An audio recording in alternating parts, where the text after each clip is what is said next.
Kidlat News Updates.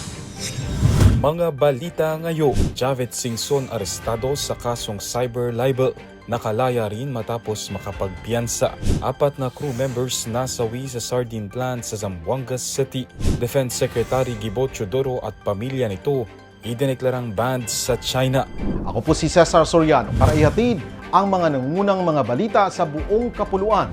Ngayon, Naaresto nitong Huwebes ng hapon si former Ilocos Sur Governor Luis Javed Singson sa kanyang tahanan sa isang gated village sa Barangay Ugong Norte, Quezon City, kaugnay ng kasong cyber libel.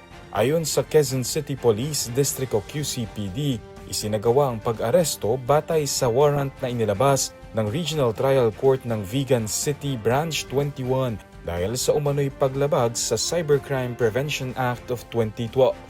Ang warrant ay may petsang Hunyo 10, 2026 at itinakda ng korte ang piyansa sa halagang 60,000 pesos. Kusang loob umanong sumuko si Singson at agad nakapagpiyansa matapos maaresto. Hindi pa inilalabas ang detalye ng kasong cyber libel na isinampa laban sa kanya. Patay ang 4 na crew members matapos mawalan ng malay habang nagtatrabaho sa loob ng isang fishing vessel na nakadaong sa isang sardine processing facility sa Barangay Kawit, Zamboanga City, Huwebes ng umaga, Hunyo 11.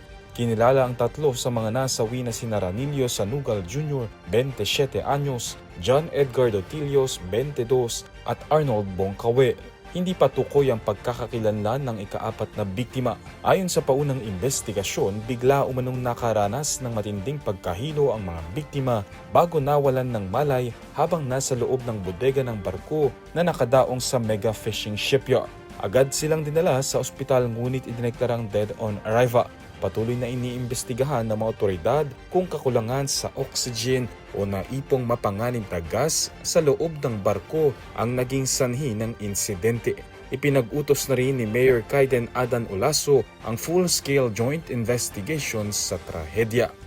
Ipinataw ng China ang sanctions laban kay Defense Secretary Gilberto Teodoro Jr.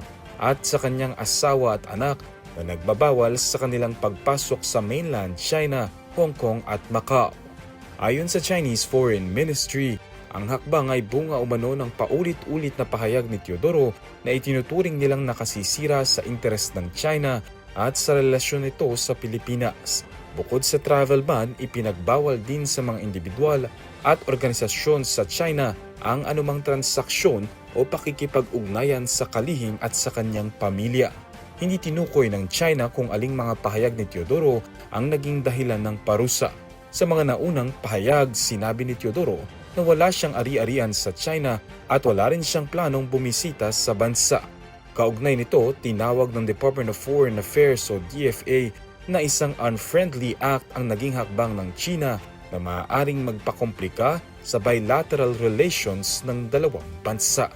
Para sa Kidlat News Channel, ako si Renzel Lenon, nag-uulat. ako po si Cesar Soriano, kasama nyo sa bawat pagputo ng balita.